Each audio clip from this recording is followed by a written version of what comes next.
Good morning friend, welcome my channel pharma easy study. आज हम discuss करेंगे pharmaceutical microbiology का यूनिट 5 जो कि हमारा माइक्रोबियल स्पॉयलर था पार्ट सेकंड। ठीक है, पार्ट फर्स्ट में हमने क्या देखा था कि व्हाट इज माइक्रो स्पॉयलेंट मतलब माइक्रो स्पॉयलेंट का इंट्रोडक्शन देखा था, टाइप्स देखे थे एंड सोर्सेज देखे थे। अब हम पार्ट सेकंड में क्या देखेंगे, source and types of microbial contamination. वहाँ पे हमने स्पॉयलेज के बारे में पढ़ा था, यहाँ पे हम कॉन्टामिनेशन के बारे में पढ़ेंगे कि मतलब किसी भी फार्मास्यूटिकल प्रोडक्ट और माइक्रोब्स के बीच में होने वाले कॉन्टामिनेशन के क्या क्या स्रोत होते हैं, वो कितने टाइप के होते हैं। और दूसरा जो टॉपिक हमारा होगा वो होगा assessment of microbial contamination and spoilage.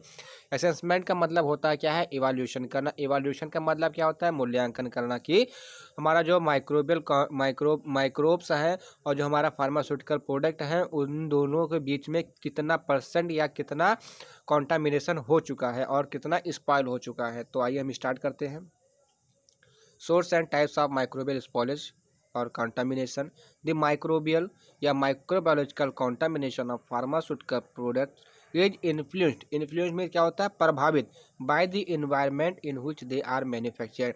मतलब कहने का क्या है कि जहाँ पे हम किसी फार्मास्यूटिकल प्रोडक्शन का या उसकी मैन्युफैक्चरिंग करते हैं वहाँ का जो इन्वायरमेंट होता है वो सीधे सीधे माइक्रोबायोलॉजिकल कंटामिनेशन को प्रभावित करता है। And the material use in their formulation, और जो मटेरियल हम यूज करते हैं वो भी हमारा सीधा सीधा उस पर इफेक्ट करता है। कहने का क्या मतलब है, जैसे आप रॉ मटेरियल यूज करते हैं, आपका रॉ मटेरियल जो है अगर वो फुल स्टेलाइज नहीं है, उसमें कुछ माइक्रोब्स हैं, ठीक है, तो वो वहाँ पे आपका स्पॉलेज कॉज कर जाएगा। डिफरेंट फार्मास्यूटिकल प्रोडक्ट्स में बी कॉन्टामिनेटेड बाई एटमॉस्फेयर। मतलब हमारे एनवायरनमेंट में जो होता है वो विभिन्न प्रकार के हमारे माइक्रो पाए जाते हैं, और हम फैक्ट्री में हम बहुत विभिन्न प्रकार के फार्मास्यूटिकल प्रोडक्ट का प्रिपरेशन करते हैं। तो वही कह रहे हैं डिफरेंट फार्मास्यूटिकल प्रोडक्ट्स में बी कॉन्टामिनेटेड बाय एटमॉस्फेयर, मतलब एटमॉस्फेयर से कॉन्टामिनेट कर सकते हैं। रॉ मटेरियल की वजह से उसमें कॉन्टामिनेशन हो सकता है, वाटर की वजह से हो सकता है। वाटर एक आपका समझ लें कि highly essential for the growth of micro organism molecule है, equipment and human sources get spoil.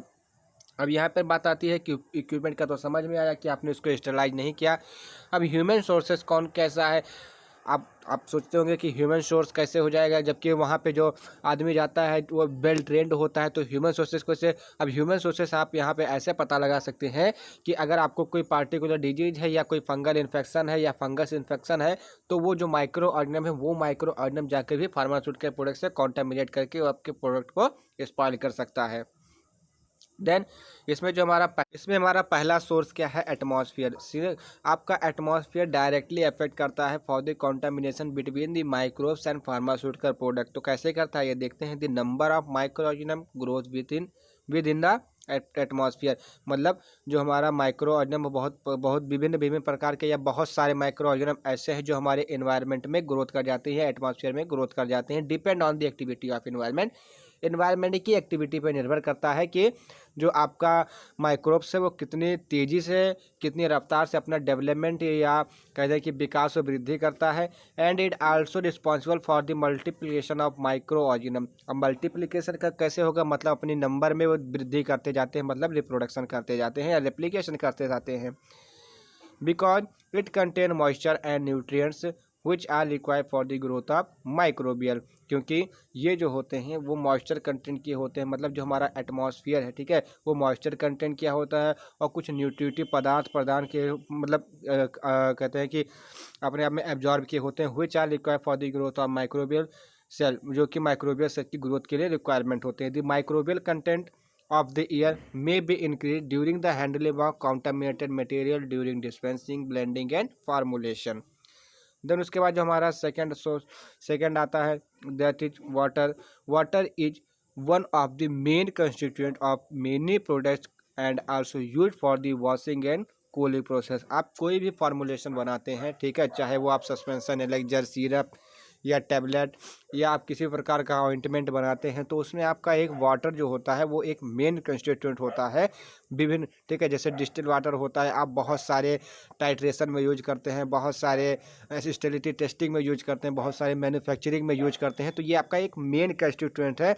And also use for the washing and cooling process, मतलब जैसे हम कोई फार्मूलेशन कर रहे हैं तो उसको वॉश करना है तो उसको वॉश करने के लिए यूज कर सकता है, या आप स्ट्रेनिंग टेस्टिंग कर रहे हैं या स्टेबिलिटी टेस्टिंग कर रहे हैं, आइडेंटिफिकेशन कर रहे हैं, तो वहाँ पे भी आपको वॉश करने की टेप वाटर से ज़रूरत पड़ती है। एंड कूलिंग प्रोसेस, और कूल कर लेके तो आप घर में चाय गर्म होती है तो उसको ठंडा पानी में ही करते हैं, तो आप सीधा सीधा इसी तरीके से समझ सकते हैं।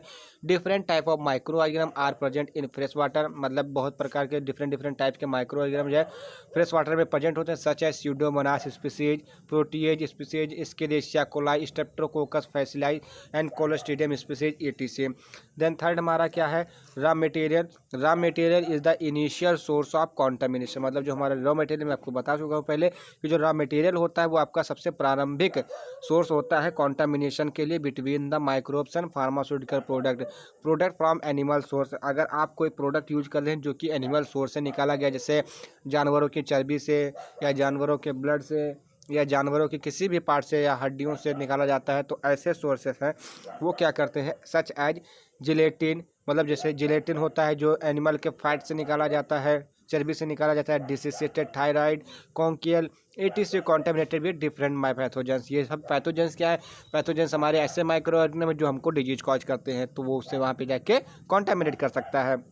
उसके बाद फोर्थ सोर्स हमारा क्या है, प्रोसेस ऑपरेटर्स। अब यहाँ पे प्रोसेस ऑपरेटर्स का मतलब क्या क्या है कि खुद, मतलब जो ट्रेनर है, मतलब जो बना रहा है, जो मैन्युफैक्चरिंग कर रहा है, उसके लिए यहाँ पे कहा गया है micro organism may be transfer to pharmaceutical formulation from the operators. ठीक है, ऑपरेटर्स जैसे सब्जेक्ट आप हैं, आपको कोई पार्टिकुलर डिजीज है या इन्फेक्शन है या कोई बैक्टीरियल इन्फेक्शन, फंगस इन्फेक्शन है, तो वहाँ से जाकर कॉन्टामिनेट कर जाएगा। Natural skin flora micro organism are the main source of contamination. अब यहाँ पे फ्लोरा का दो मतलब होता है, एक फ्लोरा का मतलब होता है कि जो वनस्पति से हमको प्राप्त होते हैं उसको, जैसे वनस्पति जात जिसको बोलते हैं, वो हमारा फ्लोरा होता है। और यहाँ पे माइक्रो ऑर्गेनिज्म फ्लोरा दिया हुआ है, मतलब यहाँ पे कहने का क्या मतलब है कि ऐसे वनस्पति जात के प्रोडक्ट जो माइक्रो ऑर्गेनिज्म की ग्रोथ को करता है और उसको एक एक्टिव बनाता है, मतलब जैसे बैक्टीरिया होता है उसको एक्टिव कर देता है, वही होता है हमारा फ्लोरा माइक्रो ऑर्गेनिज्म। एग्जाम्पल के तौर पे ठीक है, staphylo aureus sarcina species micro organism other than natural flora also be present. अब यहाँ पे फ्लोरा का मतलब क्या होगा, वनस्पति जात। देन इक्विपमेंट आता है, अगर आपने इक्विपमेंट को बेहतर तरीके से उसको स्टेलाइज नहीं किया, उसको डिसइंफेक्टेड नहीं किया, तो वहाँ पे आपकी जाहिर सी बात है कि माइक्रोऑर्गेनिज्म कुछ ना कुछ रह जाएंगे जो कि जाके कॉन्टामिनेट कर जाएंगे।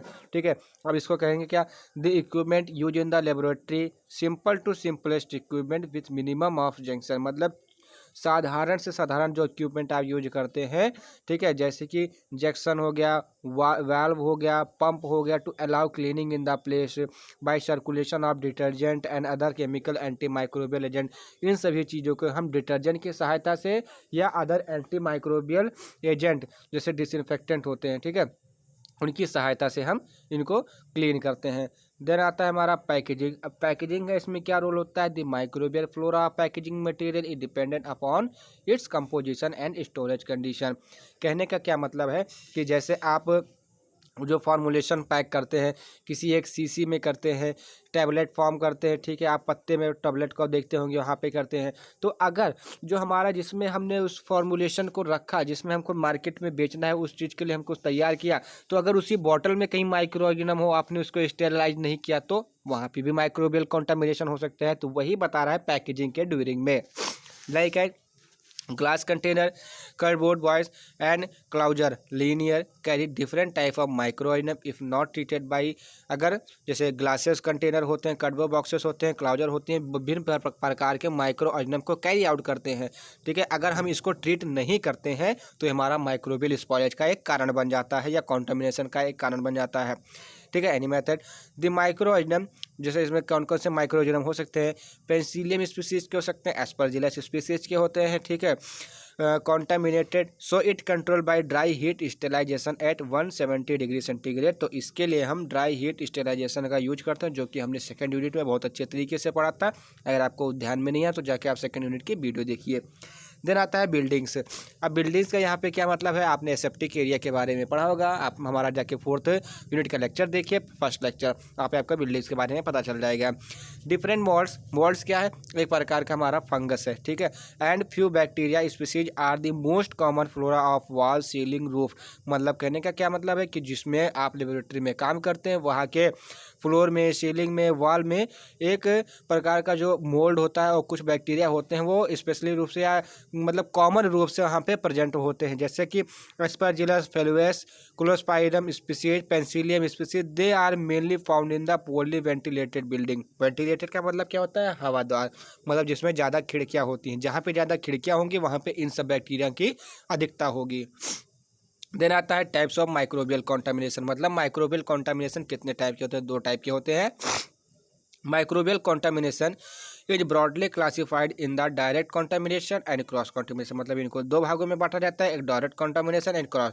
डायरेक्ट का मतलब क्या होता है कि किसी पदार्थ से, जैसे यहाँ पे लिखा है ना कि direct contaminated occurred by microbial component and nearly maintain heating, ventilation and AC source. मतलब आपने खिड़कियाँ लगाई हुई हैं तो वहाँ से वायरस आ सकते हैं, हीटिंग प्रोसेस आप कर रहे हैं, हीटिंग आपने कम की तो वहाँ पे कुछ माइक्रो ऑर्गेनिज्म बच गए, ठीक है, मरे नहीं। वहाँ पे हो सकता है एसी सिस्टम, आपने अगर एसी सिस्टम हीपा फिल्टर नहीं यूज किया हुआ है तो आपका एयर के साथ भी आ सकता है।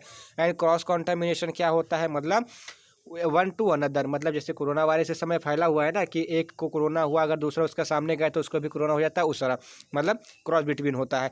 It is the process by which microbes are spread indirectly from 1 to another, मतलब एक दूसरे से through improper method and unsterilise equipment. जैसे आप कोई इक्विपमेंट यूज कर रहे हैं, आपने उसको स्टेलाइज नहीं किया, आप डायरेक्ट उसको यूज कर रहे हैं फॉर द मैन्युफैक्चरिंग, तो जो आपके इक्विपमेंट पे आपके माइक्रोब्स होंगे वो जाके आपके प्रोडक्ट में जाके शामिल हो जाएंगे और उसको स्पॉइल कर देंगे। अब इनके भी कुछ पार्ट्स हैं, जैसे डायरेक्ट के physical, chemical, biological and cross के भी फिजिकल, केमिकल, बायोलॉजिकल के आधार पे देखते हैं, ठीक है। तो डायरेक्ट के में क्या आता है, जैसे पार्टिकल है, फाइबर है, मेटल है, ये सब आपके डायरेक्टली कॉज करते हैं। जैसे आप पैकेजिंग करते हैं तो वहाँ पे आप जिस शीशे का यूज करते हैं वहाँ पे ये आपको कह सकते हैं कि डायरेक्ट कॉन्टेमिनेशन हो गया। केमिकल के तौर पे मॉइस्चर, गैसेस, वेपर, मतलब अब किस एटमॉस्फेयर में, जैसे एटमॉस्फेयर में आप कर रहे हैं वहाँ पे हवा द्वार ज़्यादा है, वेंटिलेशन प्रक्रिया ज़्यादा हो रही है, हिपा फिल्टर नहीं लगा हुआ है, तो वहाँ पे जो क्या है आपका केमिकल डायरेक्ट माइक्रोबियल कॉन्टामिनेशन की स्थिति आ जाएगी। बायोलॉजिकल माइक्रोबियल कॉन्टामिनेशन में microorganism like as bacteria, viruses, mould, fungi, ठीक है, जो कि आपके निश्चित तौर पे किसी इक्विपमेंट से आते होंगे। देन उसके बाद आता है क्रॉस माइक्रोबियल कॉन्टामिनेशन। तो इसमें जो हमारा 3 टाइप के होता है, पहला हमारा क्या है, physical cross contamination, leakage of oil seal from the reactor. कहने का क्या मतलब है कि अगर आपने पैकेजिंग की, सब कुछ आपका एकदम बेटर गया, आपकी स्ट्रेटी टेस्टिंग हुई, सब कुछ आइडेंटिफिकेशन हुआ, ठीक है, क्वालिटी कंट्रोल हुआ, तो आपने जब उसको मार्केटिंग के लिए भेजा तो पता लगा कि आपने जिस पैकेजिंग की है वहाँ से थोड़ा सा लीक कर गया, तो वो क्या करेगा, एटमॉस्फेयर के माइक्रो ऑर्गेनिज्म से जाके आप कॉन्टेमिनेट कर लेगा। देन दूसरा आता है chemical cross contamination, moisture content in the increase when the product expose to high relative humidity. मतलब अगर एनवायरनमेंट की आर्द्रता आपकी ज़्यादा हुई तो वहाँ पे मॉइस्चर कॉन्टामिनेशन की स्थिति सबसे ज़्यादा हो जाती है, जिसके कारण से आपका माइक्रोबियल स्पॉइलेज हो सकता है। बायोलॉजिकल क्रॉस कॉन्टामिनेशन क्या है, इम्प्रॉपर क्लीनिंग ऑफ इक्विपमेंट। मतलब आप कोई इक्विपमेंट यूज कर रहे हैं, आपने उसको प्रॉपर स्टरलाइज नहीं किया, and cleaning equipment use for the manufacturing process. Then उसके बाद क्या आता है, assessment of microbial contamination and spoilage. Assessment का मतलब क्या होता है, इवैल्यूएशन करना, जिसका मतलब होता है मूल्यांकन करना। ये जो हमारा दोनों के बीच में कॉन्टामिनेशन हुआ है वो कितना अच्छे तरीके से हुआ है या नहीं हुआ है, कितना परसेंट हुआ है, कितना परसेंट नहीं हुआ है। तो पहला क्या है हमारा फिजिकल एंड केमिकल चेंज है। अगर उसमें हमारा माइक्रोबियल कॉन्टामिनेशन हुआ तो सबसे पहले उसमें फिजिकल एंड केमिकल चेंजेस आने शुरू हो जाएंगे। जैसे physical and chemical changes of different pharmaceutical formulation and spoilage से लाइक एज, क्या ऑब्जर्वेशन होगा वहाँ पे, चेंज इन विस्कोसिटी, उसकी विस्कोसिटी चेंज हो जाएगी, मतलब जो उसका गाढ़ापन है वो पतला हो जाएगा या बहुत ज़्यादा गाढ़ा हो जाएगा। पीएच, उसका पीएच बदल जाएगा। इस इमल्सन है तो उसकी इमल्सन की स्टेबिलिटी खत्म हो जाएगी। And loss of surface activity of the formulation indicate microbial spoilage. ये सब क्या है कि आपके माइक्रोबियल स्पॉइलेज को इंडिकेट करते हैं। दूसरा क्या है, sterility testing. It is the important that material which are to be tested for the sterility are not subject to contamination from the operator or the environment during ensure of the test. Then उसके बाद all injectable and ophthalmic preparation, मतलब जितने भी injectable होते हैं, चाहे IM IV हो या ऑप्थेल्मिक मतलब आई ड्रॉप हो गई, are sterile hence they preparation are tested sterility testing. Then third हमारा क्या, असेसमेंट ऑफ वायबल माइक्रोऑर्गेनिज्म का मतलब क्या होता है, जो एक्टिव माइक्रोऑर्गेनिज्म होते हैं, मतलब जो आपके अंदर बीमारी कॉज करने के लिए बहुत ज़्यादा एक्टिव होते हैं, उनको कहते हैं viable microorganism in non sterile product. अगर आपको कोई नॉन स्टेराइल प्रोडक्ट आ गया, ठीक है, अब नॉन स्टेराइल प्रोडक्ट में कौन कौन से आते हैं, जैसे सच है मान लीजिए आयुर्वेदिक दवाई भी मान लीजिए, लेकिन आयुर्वेदिक दवाई आपको नुकसान नहीं करती अगर उसमें माइक्रोबियल कॉन्टामिनेशन, क्योंकि उसमें हो ही नहीं पाता है माइक्रोबियल, तो यहाँ पे आयुर्वेदिक कहना गलत होगा। कुछ प्रिपरेशन ऐसी होती हैं जो कि नॉन स्टेराइल, जैसे आप यहाँ पे चीप मेडिसिन देख लीजिए, जैसे आपको सीधा उदाहरण दिखाता हूँ, जालिम लोशन, आप जालिम लोशन यूज करते हैं, दादुरी, ये सब क्या होती है कि नॉन स्टेराइल प्रोडक्ट होते हैं, ठीक है। तो इसमें क्या बताएगा, non sterile product are tested for the viable microorganism for the detection of pathogens and total viable count, ठीक है। अब वायबल आपको ज़्यादा समझ में न जाना है तो आप फर्स्ट यूनिट में पढ़ सकते हैं उसको। देन हमारा फोर्थ क्या, एस्टिमेशन ऑफ पायरोजेंस। पायरोजेंस क्या होते हैं कि जो बॉडी के टेम्परेचर को राइज कर देते हैं, यही पायरोजेंस होते हैं। मतलब जो हमारा फीवर है एक डिफेंस मैकेनिज्म की तरह काम करता है, जो हमको बताते हैं, ये पायरोजेंस हमारे लिए बहुत लाभदायी होते हैं, जो हमें बताते हैं कि भाई आपके अंदर किसी माइक्रो ऑर्गेनिज्म का कॉन्टामिनेशन हो गया, आपके अंदर कोई माइक्रो ऑर्गेनिज्म आ गए हैं, ठीक है, आप अपना इलाज करवाइए, ठीक है। जैसे आपको कोरोना हो गया तो टेम्परेचर हाई हो गया, ठीक है, आपके अंदर सल्मोनेला टाइफूरियम हो गया तब आपको बुखार हो गया, आपको टीबी हो गया तब आपको बुखार आ गया। अगर आपके अंदर कोई भी माइक्रो ऑर्गेनिज्म आया, कोई भी बैक्टीरिया आया, तो सीधा आपके मस्तिष्क में हाइपोथैलेमस पे संदेश पहुंचेगा, और हाइपोथैलेमस आपका क्या करेगा कि वहाँ पे बॉडी टेम्परेचर को इंक्रीज करके बता देगा कि भाई आपको बुखार, आपको किसी माइक्रो ऑर्गेनिज्म के अटैक में आ चुके हैं, और आपको पेन होने लगेगा वहाँ पे। तो इसको हम कैसे डिफाइन कर सकते हैं, the lipopolysaccharide and lipoprotein which comprise a major part of cell of gram negative bacteria. मतलब जो लिपोप्रोटीन है और लिपोपॉलीसेकेराइड है वो एक ग्राम नेगेटिव बैक्टीरिया के सेल के मेजर पार्ट होते हैं, कार्ड इंडोटॉक्सिन, जो कि जिसको हम कहते हैं इंडोटॉक्सिन, मतलब अंदर जहर फैलाने वाले, which are the most commonly called pyrogens, जो कि एक कॉमनली उसको हम पायरोजेंस कहते हैं।